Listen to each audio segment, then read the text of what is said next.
The only time I have played Lollipop Chainsaw was at E3 2011, I think it was. And I liked it a lot. I thought it was fun. It reminded me of Buffy the Vampire Slayer from, I think they were called not the Collective. Were they called the Collective? They did the Indiana Jones game, the Buffy game. Really good group. It was fun, and it obviously had a lot of cool attitude and whatnot. It was neat. But then it just came, and I was busy with Twisted Metal 2012, and I never got around to playing it. And then before you know it, we were into PS4, and then you can't find it anymore, and it's going for like $250 over on the YouTube or the eBay or whatever.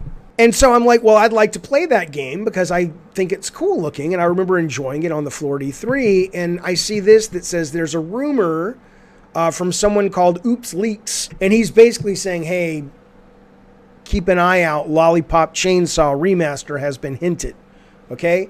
And I'm like, oh, that's cool. And then I go to the NeoGAF thread and I start to look at it, and I'm like, oh my God, this is so overtly sexual that I'm just like, I mean, I would love it, right? But I don't know how in the world they could get away with it. If you're not looking at your screen, I'm looking at a GIF right now of Lollipop Chainsaw, who is an 18-year-old girl. I assume, or if I remember reading the description last night correct, she just turned 18. So when this GIF was taken a day ago, she was 17 and underage. That's the kind of thing we're talking about here. And you can look up her panties. She's barely wearing a thing. James Gunn did work on it. And then, I mean, it's hypersexual. It's overtly sexual. And I just don't understand how. I'm not saying they shouldn't. I don't have a problem with stuff like this. I think stuff like this is great if it comes from the right place. I think it's you know, I mean, I'm absolutely a feminist. I think women, if they want, or gay men, if they want, should have the ability to see just as overtly sexual games about men if they're interested. And it shouldn't be harmful. It should just be kind of fun, like sex is supposed to be. But that's my take on it. I could see a lot of people saying, no goddamn way. I don't know who would spend the money to remaster this and end up with what it actually looks like. There's no way you could do it. I don't see how a pro company gets the rights to this and puts this fucking out. Bacon says, I need this game in my collection right now.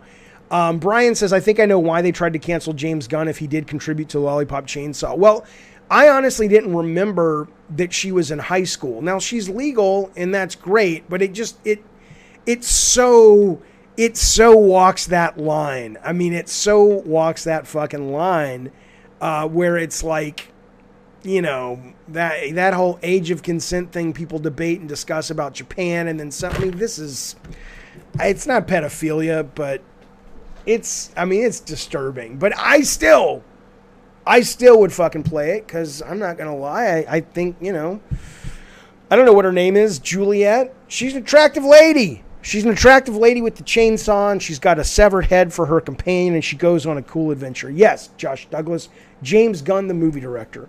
The woke mob on Twitter says Jar is already pissed. Well, give me some details. I haven't seen anybody pissed about it. I just looked at it and said there's no goddamn way that they're not going to be pissed, but I haven't seen anything. It's not my place to say, says Diego, but this game kind of makes fun of sexist tropes in games. But on the other hand, it's hypersexual. I don't know. Hope they make the remaster. It's fun.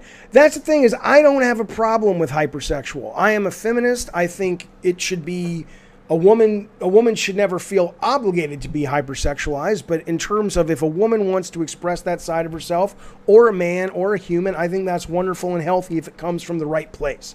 And I think it's wrong to act like it's wrong to enjoy it. There's a boss that has an attack where the words come out of his mouth just screaming. This is Zero Signal. He says there's a boss that has an attack where words come out of his mouth just screaming whore bitch.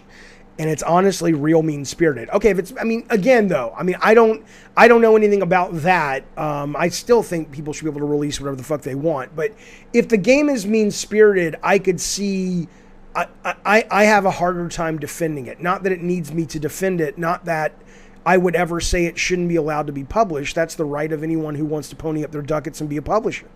But if you're saying there's out and out misogyny, and it's not misogyny painted in such a way that it looks like it's being, you know, mocked or pushed back on, like the guy's a bad guy or something. I don't know. Then I think suddenly if Sony or Xbox or Switch puts out a game that is overtly misogynistic, not hypersexualized, but misogynistic, I think that's a little bit different. I think it's a little bit different in terms of how much this will have a group of people welcoming it to the market. Flamer Alaj says, I think there will be more people that'll be turned on by Lollipop than mad at it. The truth of the matter is, probably a large percentage of the people who are mad at it because they are turned on by it and they just don't want to admit it. That's probably what the goddamn truth is. I think if a grown hetero man can't admit to being physically attracted to someone who isn't quite 18, they're dishonest. It's illegal, it's wrong, but ain't none of us 100% pure in thought, says Celtic. Oh, I agree. Although she is 18, but I mean, I think those who protest too much, you know? Bacon says, do you think the Sony exec who just got fired for the pedophile sting enjoyed this game? No, because he was into guys. So, you know, and plus I don't think it's definitely not by definition pedophilia. It is an adult woman. But that said, though, she is a high school student. It's a little weird. Diego, but thank you for the super chat, buddy. He says, this just really seems to me, says Diego, like the typical thing when conservative gamers say, ooh, the angry mob is going to cancel it, and it never happens. I'm not saying they're going to cancel it. I'm saying that I can't imagine in this culture that there's a publisher out there who would say, yes, I want to roll the fucking dice on this. I hope there is, because I want to play it. I'm trying to think who would publish this. What publisher do you think? Devolver? I don't even think Devolver would publish this anymore. New Blood might publish it. Yeah, Saad Khan. They would be a great publisher for it. Absolutely.